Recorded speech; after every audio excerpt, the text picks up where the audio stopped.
Gwen, the ghostess with the mostest, and today I bring you The Hound by HP Lovecraft. Written September 1922, published February 1924 in Weird Tales.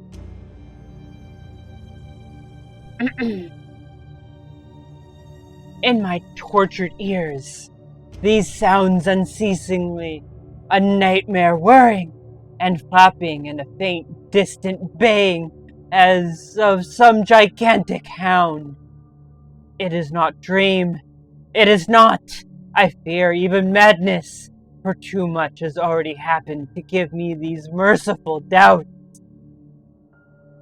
St. John is a mangled corpse. I alone know why.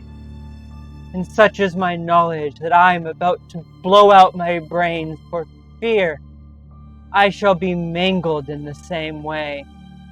Down, unlit, illimitable corridors of eldritch fantasy sweeps the back, shapeless nemesis that drives me to self-annihilation.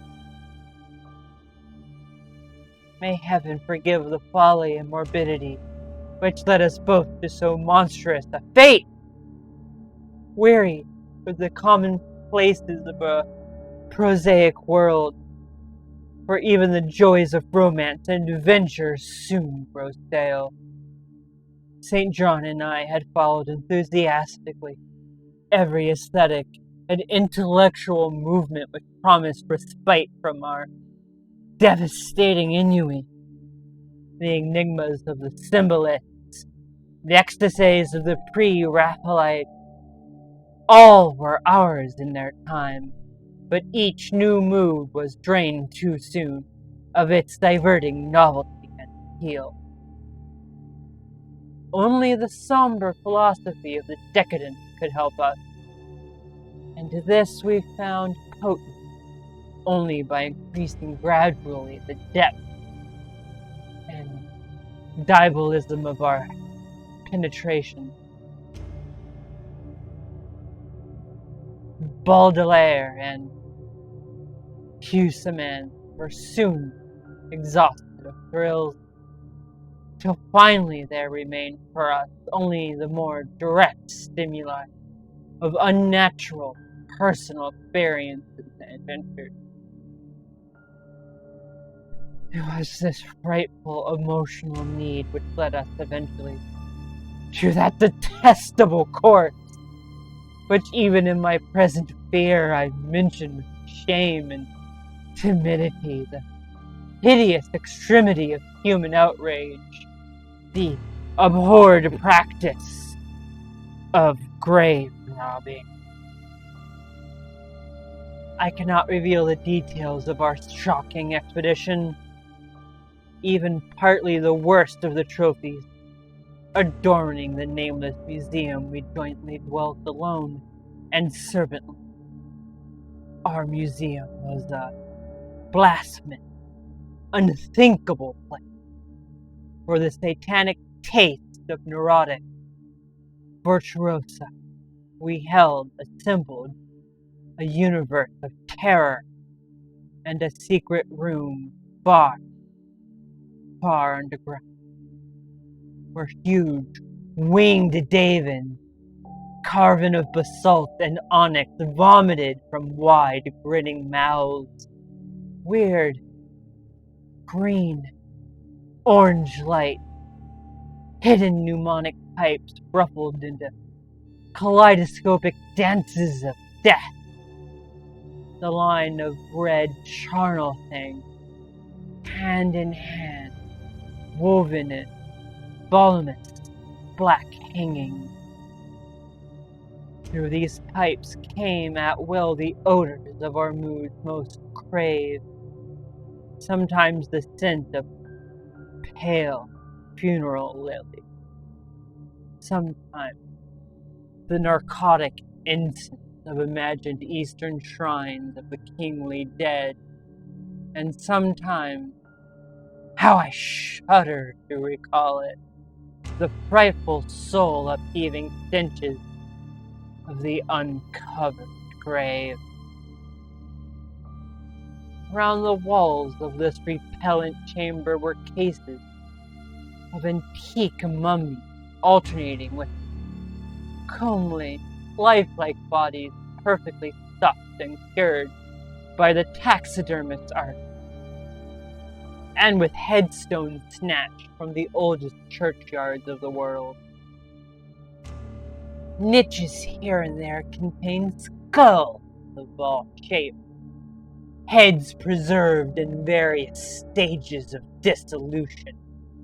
There one might find the rotting, bald pates of famous noblemen, and the flesh and radiantly golden heads of new buried children. Statues and paintings there were, all of fiendish subjects, and some executed by St. John and myself. A locked portfolio bound in tanned human skin held certain unknown and unnameable drawings, which it was rumored Goya had perpetuated, but dared not acknowledge. There were nauseous musical instruments, stringed bass woodwind, on which St. John and I sometimes produced dissonances of exquisite morbidity and cacodemoniacal ghastly, whilst in a multitude of inlaid ebony cabinets reposed the most incredible and unimaginable variety of tomb loot ever assembled by human madness and perversity.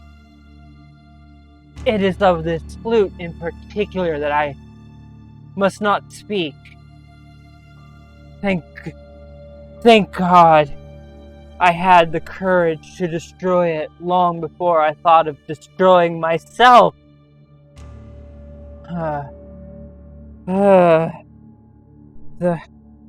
The predatory excursions on which we collected our unmentionable treasures were always artistically memorable events. We were no vulgar ghouls, but worked only under certain conditions of mood, landscape, environment, weather, season, and moonlight.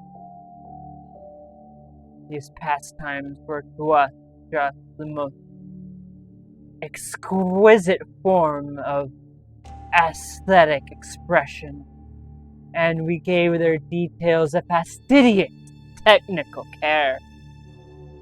An inappropriate hour, a jarring lighting effect, or a clumsy manipulation of damp sod would almost totally destroy for us that ecstatic titillation which followed the exhumation of some ominous, grinning secret of Earth.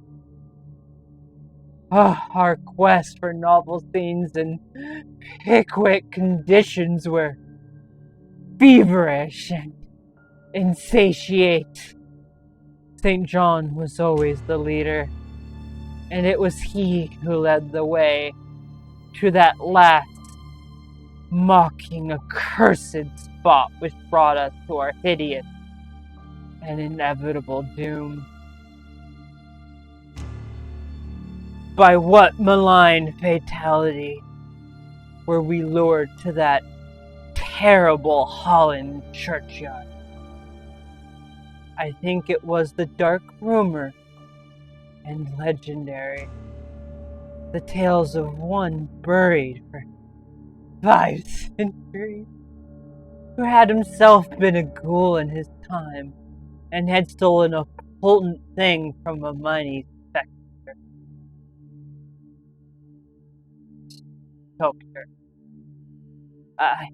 I can recall this scene in the final moment.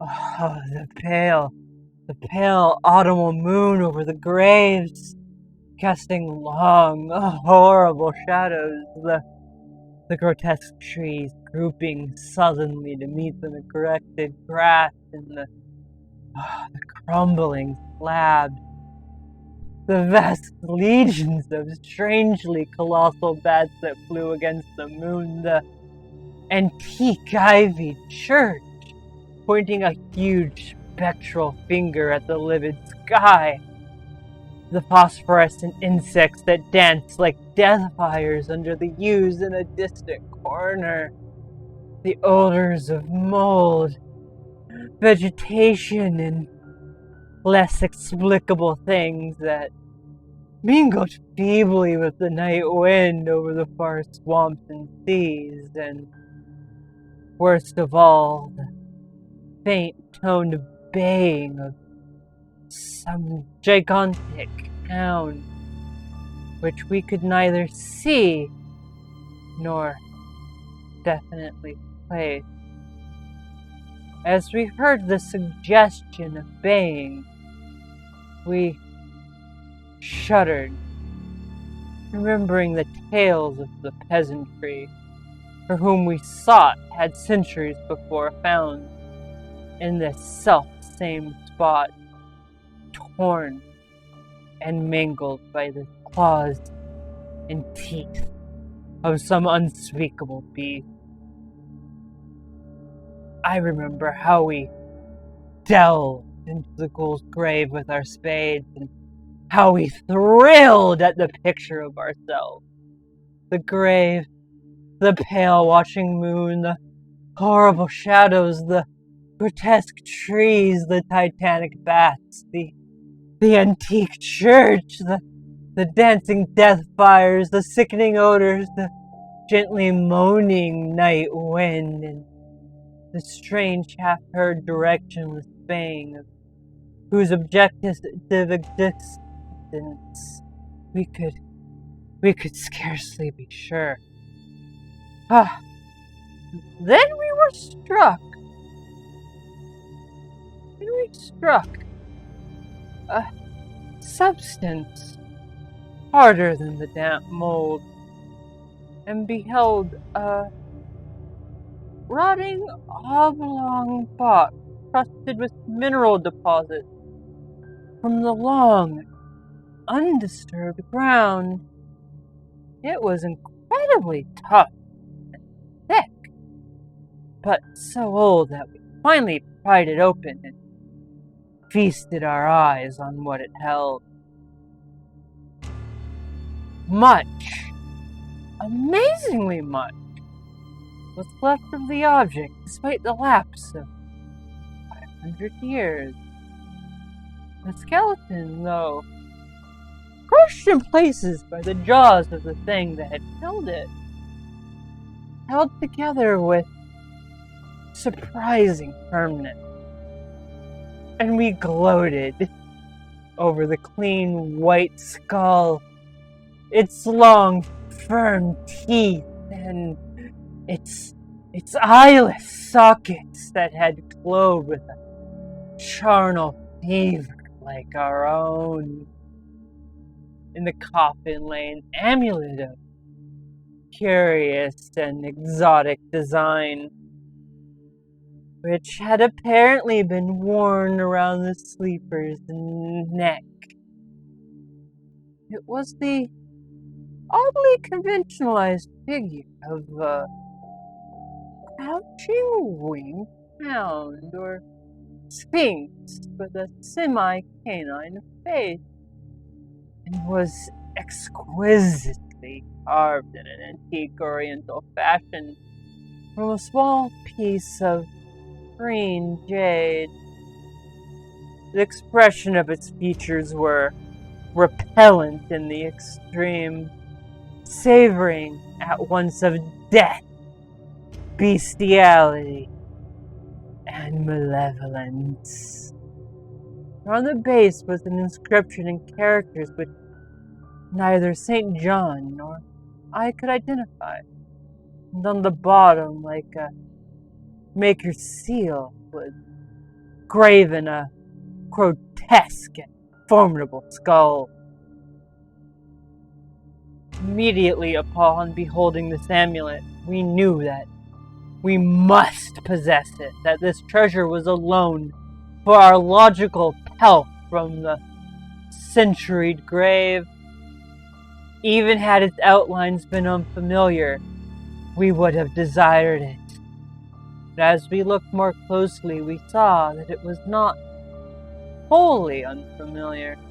Alien it indeed was to all art and literature, which sane and balanced readers know.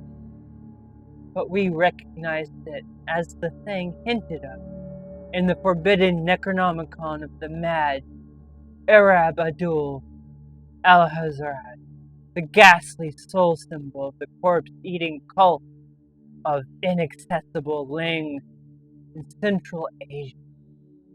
All too well did we trace the sinister lineaments described by the old Arab demonologist. Lineaments, he wrote, drawn from some obscure supernatural manifestation of the soul of those who vex not the dead. Seizing the green jade object, we gave a last glance at the bleached and craven-eyed face of its owner, and closed up the grave as we found it. We hastened from the abhorrent spot, the stolen amulet in St. John's pocket. We thought we saw the bats descend in a body to the earth we had so lately rifled, as if seeking for some cursed and unholy nourishment. But the autumn moon shone weak and pale. We could not be sure. So too, as we sailed the next day away from Holland to our home, we thought we heard the distant baying of some gigantic hound in the background. But the autumn wind moaned sad and wan, and we could not be sure. Less than a week after our return to England, strange things began to happen. We lived as recluses, devoid of friends, alone, and without servants, in a few rooms of an ancient manor house, on a bleak, unfrequented moor, so that our doors were seldom disturbed by the knock of the visitor. Now, however, we were troubled by what seemed to be a frequent fumbling in the night, not only around the door, but around the window, upper as well as lower. Once we fancied that a large, opaque body darkened the library window when the moon was shining against it, and another time we thought we heard a whirring or flapping sound not far off. On each occasion, investigation revealed nothing, and we began to ascribe the occurrences to imagination, which still prolonged in our ears the faint, far baying we thought we had heard in that Holland churchyard. The jade amulet now reposed in a niche in our museum. Sometimes we burned a strangely scented candle before it.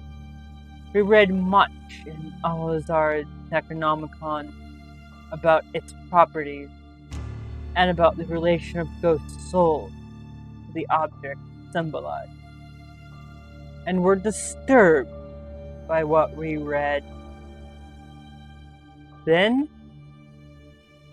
terror came. On the night of September 24, 19 blank blank, I heard a knock at my chamber door.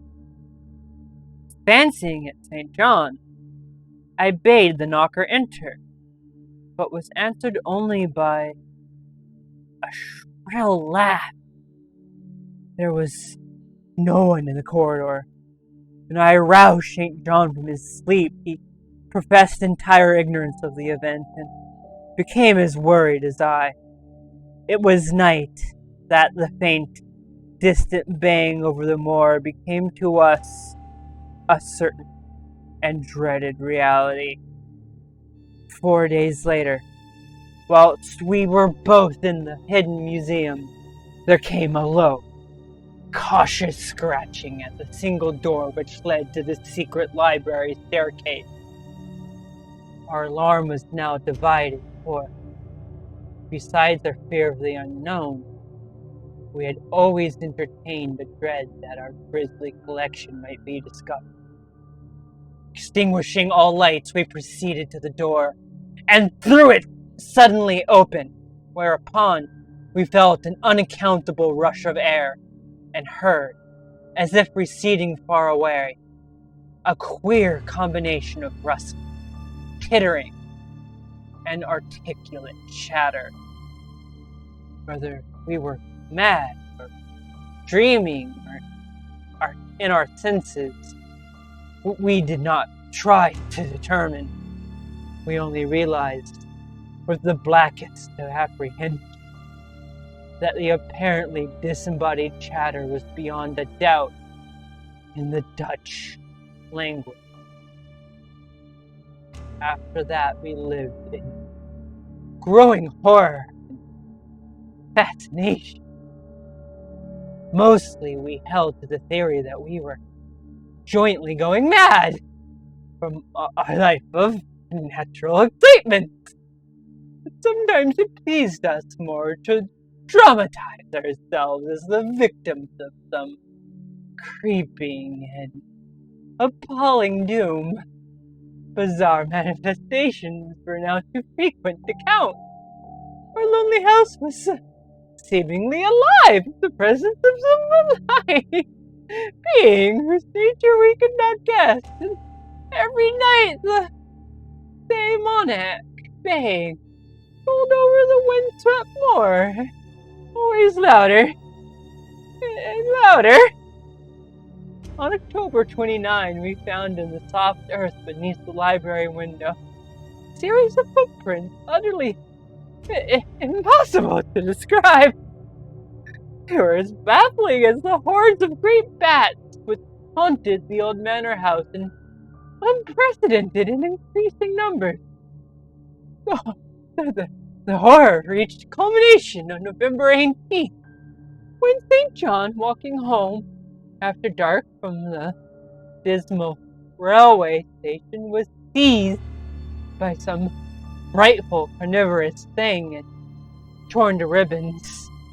His screams had reached the house, and I hastened to the terrible scene in time to hear a whir of wings and a vague, black, cloudy thing silhouetted against the moon. My friend was dying when I spoke to him, and could not answer coherently.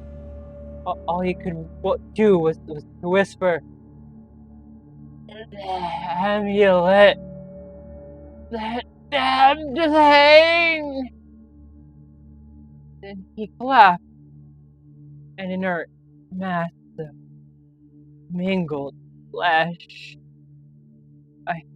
I buried him in the next midnight in one of our neglected gardens, mumbled over his body one of the devilish rituals he had loved in life, and as I pronounced the last demonic sentence, I heard, afar in the moor, the faint baying of some gigantic hound.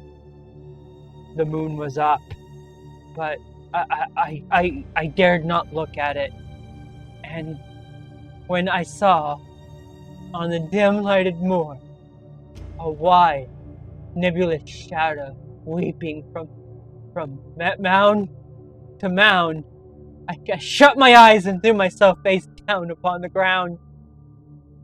When I arose trembling, I know not how much later, I staggered into the house and made shocking abseisances before the enshrined amulet of green jade. Being now afraid to live alone in the ancient house on the moor, I departed on the following day for London, taking with me the amulet after destroying by fire and burial the rest of the impious collection in the museum. But after 3 nights, I heard the baying again, and before a week was over, felt strange eyes upon me whenever it was dark. One evening, I strolled on Victoria Embankment for some needed air. I saw a black shape obscure one of the reflections of the lamp in the water. A wind, stronger than the night wind, rushed by, and I knew what had befallen St. John must soon befall me. The next day, I carefully wrapped the green jade amulet and sailed for Holland. What mercy I might gain by returning the thing to its silent, sleeping owner, I knew not, but I felt that I must try, and step conceivably logical. It's just any step conceivably logical. But what the hound was and why it had pursued me were the questions still vague. But I had first heard the baying in the ancient churchyard, and every subsequent event, including St. John's dying whisper, had served to connect the curse with the stealing of the amulet. Accordingly, I sank into the nethermost abysses of despair when, at an inn in Rotterdam, I discovered that thieves had despoiled me of the sole means of salvation. The baying was loud that evening, and in the morning I read of a nameless steed in the vilest quarter of the city. The rabble were in terror, for upon an evil tenement had fallen a red death beyond the foulest previous crime of the neighborhood. In a squalid thieves' den, an entire family had been torn to shreds by an unknown thing which left no trace. Those around had heard all night a deep, insistent note, as of a gigantic sound. So at last I stood again in the unwholesome churchyard, where a pale winter moon cast hideous shadows. Leafless trees drooped suddenly to meet withered, frosty grass, crackling slabs, and the ivy church pointed a jeering finger at the unfriendly sky. The night wind howled maniacally over the frozen swamp, frigid seas. The bearing was very faint now, and it ceased altogether as I approached the ancient grave I had once violated, and frightened away an abnormally large horde of bats which had been hovering curiously around it. I know not why I went hither, unless to pray, or gibber out the insane pleas and apologies to the calm, white thing that lay within. But whatever my reason, I attacked the half-frozen sod with a desperation partly mine and partly that of a dominating will outside myself. Excavation was much easier than I expected. Though at one point I encountered a queer interruption when a lean, vulture darted down out of the cold sky and pecked frantically at the grave earth until I killed him with a blow from my spade.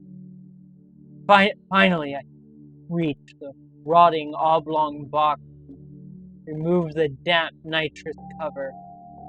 This is the last rational act I ever performed. For crouched within that century top, embraced by a close-packed nightmare retinue of huge, sinewy sleeping bats, was the bony thing my friend and I had drawn. Not clean and placid as we had seen it, but covered with caked blood and threads of alien flesh and hair, and leering sentiently at me with phosphorescent socket and sharp and sanguine fangs yawning twistedly in mockery of my inevitable doom. And when it came from those gritting jaws, a deep, sardonic bay, as of some gigantic hound, and I saw that it held its sporty, filthy claw, the lost and faithful amulet of green jade. I nearly screamed and ran away idiotically. I screamed soon, knowing that it feels something hysterical. Madness rides the star wind. Claws and teeth sharp dreams of corpses. Dripping death and strife. A bacchanal of bats from thigh-high black ruins of furry temples of Belial. Now, as the pain of that dead, fleshless monstrosity grows louder and louder, and the stealthing worry and flapping of those web-winged circles closer and closer, I shall seek with my revolver the oblivion which is my only refuge from the unnamed and unnameable.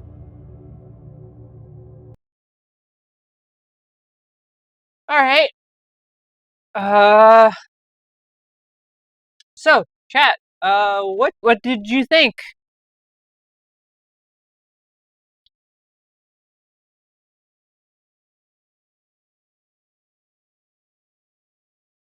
I really liked that one. I love how the horrible grave robbers got the ending they so deserved. I mean, you go around out of ennui doing horrible things, and eventually those horrible things are going to come to life and kill you. This is why living things just leave the supernatural alone.